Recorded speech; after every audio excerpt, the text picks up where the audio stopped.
Today you have to discuss the capacitor, energy stored in a capacitor. Energy stored in a capacitor. As and when the capacitor is charged, uh, it occupies certain energy, that is, energy possessed by the capacitor, energy stored by the capacitor. That is the potential energy of the charged capacitor. Energy stored in a capacitor. So, what is the energy stored in a capacitor? Potential energy of a capacitor is defined as the amount of work done to charge the capacitor. How much amount of work? Because whenever the capacitor is there, you have to bring the charge and to store it inside the charge, inside the capacitor. That amount of work done is termed as the potential energy of the capacitor. And the same manner, whenever the capacitor is connected to a battery, automatically the charges will be stored there. And how much amount of energy is stored there and how much amount of work is done, that amount of work done is termed as the energy stored in a capacitor. Listen one thing, suppose the process of charging is going on, and at the particular instant of time, at a particular, as the process is start going on, at a particular instant of time, small q and small v be the instantaneous charge and potential of the capacitor during the process of charging. And at a particular instant of time, that the charge stored equal to small q and potential raised equal to small v. So what will be the relation? C equal to q upon v. You know that C equal to q upon v and v equal to q upon c. V equal to q upon c.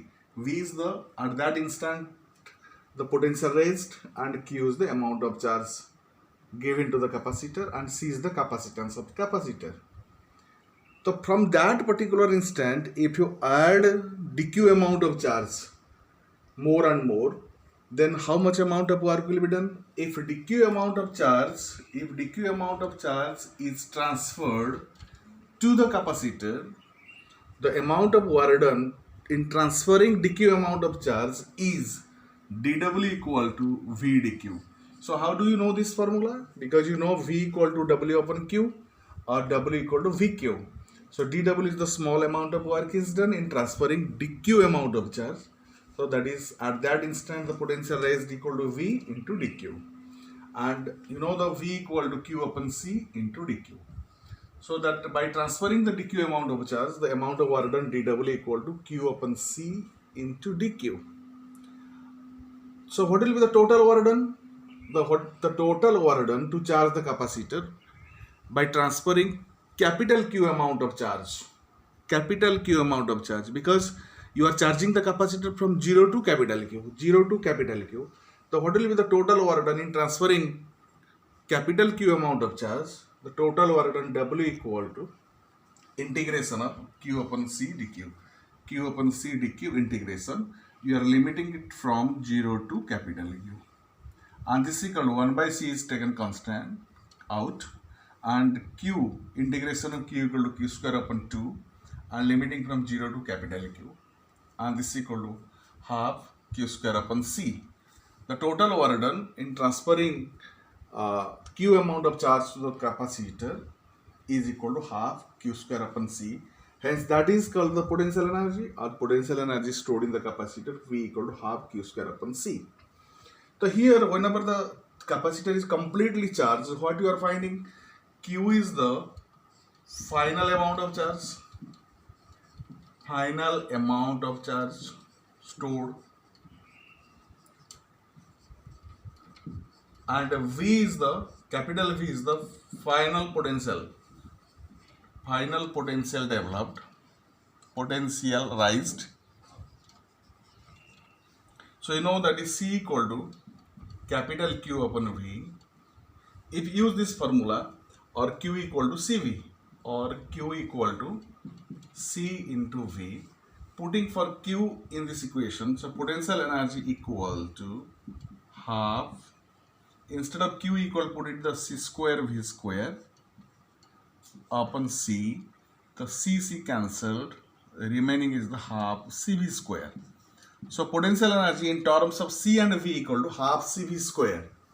Potential energy. Another point, suppose instead of Q you are writing here, instead of C, if you put for C,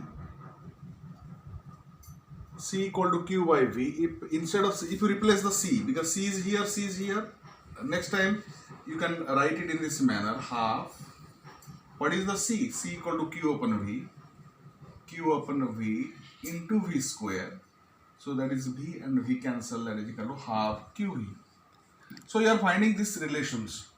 That is half Q square upon C, that is potential energy, half CV square, and another is the half QV.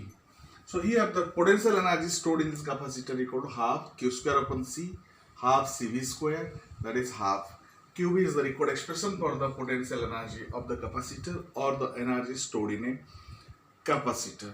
The important thing is that here the term is Q and C. Q is the total amount of charge stored in the capacitor, C is the capacity of the capacitor, and V is the potential raised during when the capacitor is charged by Q amount of charge. The relation is the potential energy equal to half Q square upon C, half CV square equal to half QV.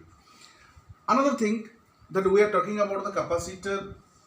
This is the capacitor and it is charged. In between that is the free space is there. If dielectric slab is introduced in the capacitor, what happens? And we will be discussing now that if the dielectric slab is kept inside the capacitor and the capacitor, once it is connected to the battery and the capacitor is disconnected from the battery, in that cases, how does its potential energy will be varied? That will be discussed in the next video. Thank you.